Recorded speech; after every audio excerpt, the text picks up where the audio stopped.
আজকে আমরা ব্যবসার এমন একটা দারুণ টুল নিয়ে কথা বলবো যেটা ভেতর থেকে বড় বড় সিদ্ধান্ত নিতে সাহায্য করে। বলতে পারেন এটা ম্যানেজারদের একটা গোপন অস্ত্র। আচ্ছা, চলুন একটা বাস্তব পরিস্থিতির কথা ভাবি। ধরুন এমন একটা সমস্যা যা যে কোনো ম্যানেজারের সামনে আসতেই পারে। চ্যালেঞ্জটা ঠিক কী? একদিকে অপশন হলো কম দামে কাঁচামাল কিনে খরচ বাঁচানো, আর অন্যদিকে একটু বেশি দাম দিয়ে হলেও ভালো মানের একটা জিনিস তৈরি করা। কোনটা বেছে নেওয়া উচিত? দেখুন, এই একটা সিদ্ধান্তের উপর কিন্তু কোম্পানির পুরো ভবিষ্যৎ নির্ভর করছে। তাহলে একজন ম্যানেজার কিভাবে এতটা আত্মবিশ্বাস নিয়ে সঠিক পথটা বেছে নেবেন? এর জন্য তো একটা নির্ভরযোগ্য পদ্ধতি দরকার, তাই না? আর ঠিক এখানেই কাজে আসে আমাদের আজকের আলোচনার মূল বিষয়, ম্যানেজমেন্ট অ্যাকাউন্টিং। এটাকে ভাবতে পারেন ম্যানেজারদের জন্য একটা স্পেশাল টুলকিট, যেটা সঠিক সিদ্ধান্ত নিতে সাহায্য করে। তবে একটা জিনিস পরিষ্কার করে নেওয়া ভালো, এটা কিন্তু ট্যাক্স বা লাভ লোকসানের হিসাব করার জন্য যে অ্যাকাউন্টিং, সেটা নয়। এটা একদমই ভেতরের মানুষদের জন্য। কঠিন পরিস্থিতিতে পথ দেখানোর জন্য এটা একটা ইন্টারনাল জিপিএসের মতো কাজ করে। যদি আমরা এর একটা ফর্মাল সংজ্ঞা দেখি, তাহলে ম্যানেজমেন্ট অ্যাকাউন্টিং হলো এমন একটা প্রসেস যেখানে আর্থিক এবং অনার্থিক, মানে ফিনান্সিয়াল আর নন ফিনান্সিয়াল, এই দুই ধরনের তথ্যকেই প্রথমে খোঁজা হয়, তারপর মাপা হয়, বিশ্লেষণ করা হয়, আর সবশেষে সেই বিশ্লেষণটা কোম্পানির ভেতরের মানুষদের কাছে পৌঁছে দেওয়া হয়। উদ্দেশ্য একটাই, যাতে তারা ঠিকঠাক সিদ্ধান্ত নিতে পারে।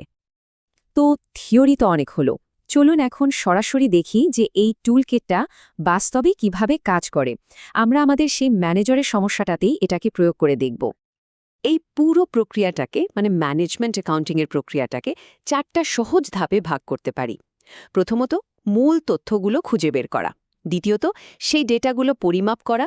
এরপর সবচেয়ে গুরুত্বপূর্ণ ধাপ, সেটাকে বিশ্লেষণ করা এবং তার মানেটা বোঝা। আর সবশেষে এই বিশ্লেষণের ফলাফলটা অন্যদের জানানো। আমাদের ম্যানেজারও ঠিক এই ধাপগুলোই অনুসরণ করেছেন। উনি তথ্য জোগাড় করে দেখেছেন যে সরবরাহকারী কয়ের কাছ থেকে নিলে খরচ পড়ছে প্রতি ইউনিটে 10 টাকা, আর পণ্যের মান পাওয়া যাচ্ছে 90% ভালো। অন্যদিকে সরবরাহকারী ক্ষয়ের খরচ একটু বেশি, 11 টাকা, কিন্তু পণ্যের মানও বেশ ভালো, 95%। এই যে বার চার্টটা, এটা কিন্তু শুধু সংখ্যা দেখাচ্ছে না, এটা ওই মানের পার্থক্যটাকে একেবারে চোখে আঙুল দিয়ে দেখিয়ে দিচ্ছে। দেখুন, মাত্র 1 টাকা বেশি খরচ করলেই পণ্যের মানে 5% উন্নতি হচ্ছে। এটা কিন্তু বেশ বড় একটা পার্থক্য। তো বিশ্লেষণ থেকে কি বেরিয়ে এলো যে যদিও সরবরাহকারী ক্ষয়ের খরচ সামান্য বেশি, কোম্পানির যে লক্ষ্য একটা সেরা মানের পণ্য তৈরি করা, সেটার জন্য এই বাড়তি মানটা কিন্তু খুব জরুরি। তার মানে এই অতিরিক্ত 1 টাকা খরচ আসলে একটা দারুণ বিনিয়োগ। তাহলে এতক্ষণে নিশ্চয়ই একটা ধারণা পাওয়া গেছে যে এটা ঠিক ট্যাক্সের হিসেবের জন্য নয়। চলুন এই ম্যানেজমেন্ট অ্যাকাউন্টিং আর ফিন্যান্সিয়াল অ্যাকাউন্টিংয়ের মধ্যে মূল পার্থক্যগুলো আরেকটু পরিষ্কার করে নেওয়া যাক। প্রথমেই আসি ব্যবহারকারী কারা। দেখুন, ম্যানেজমেন্ট অ্যাকাউন্টিং ব্যবহার করেন কোম্পানির ভেতরের লোকজন, মানে ম্যানেজাররা, আর তাদের উদ্দেশ্য হল ভবিষ্যতের জন্য সিদ্ধান্ত নেওয়া। অন্যদিকে ফিন্যান্সিয়াল অ্যাকাউন্টিংয়ের রিপোর্টগুলো দেখে বাইরের লোকজন, যেমন ইনভেস্টর বা ট্যাক্স অফিস। তারা আসলে জানতে চায় কোম্পানির অতীতে কেমন পারফর্ম করেছে। আর এখানেই আরেকটা বড় পার্থক্য, ম্যানেজমেন্ট অ্যাকাউন্টিং সবসময় ভবিষ্যৎমুখী, আর এর নিয়মকানুনও অনেক ফ্লেক্সিবল, মানে প্রয়োজন অনুযায়ী বদলানো যায়। কিন্তু ফিনান্সিয়াল অ্যাকাউন্টিং পুরোপুরি অতীতের তথ্যের ওপর ভিত্তি করে চলে, আর এটাকে জিএএপের মতো কিছু কঠোর নিয়ম মেনে চলতেই হয়।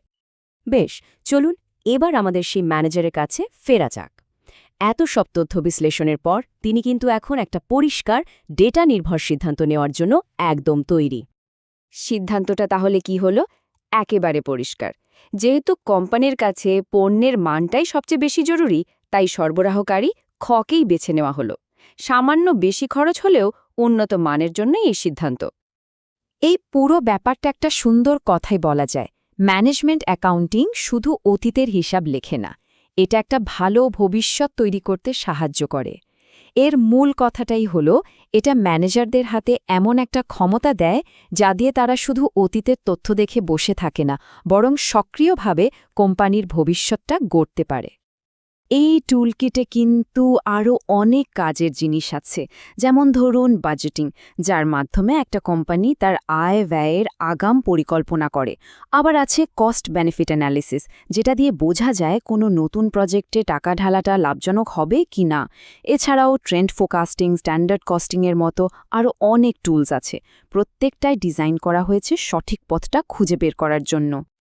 তবে হ্যাঁ, যে কোনো ভালো টুলের মতোই এরও কিছু সীমাবদ্ধতা আছে। এটা মাথায় রাখা খুব জরুরি। প্রথমত, এটা শুধু একটা টুল।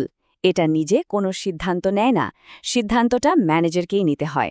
দ্বিতীয়ত, এর পুরো কার্যকারিতা নির্ভর করে ডেটার ওপর। সেই ডেটা যদি ভুল হয়, তাহলে বিশ্লেষণও ভুল হবে। আর হ্যাঁ, এটা চালু করা বেশ খরচ সাপেক্ষও হতে পারে, এবং অনেক সময় ব্যক্তিগত পছন্দ অপছন্দ বিশ্লেষণকে প্রভাবিত করতে পারে। শেষ করার আগে একটা প্রশ্ন রেখে যাই। আচ্ছা, আমাদের নিজেদের জীবনে বা কাজের ক্ষেত্রে পরবর্তী বড় সিদ্ধান্তটা নেওয়ার সময় এমন কোনো তথ্যটা হয়তো আমরা খেয়াল করছি না, যেটা জানলে পুরো ছবিটাই হয়তো বদলে যেতে পারত?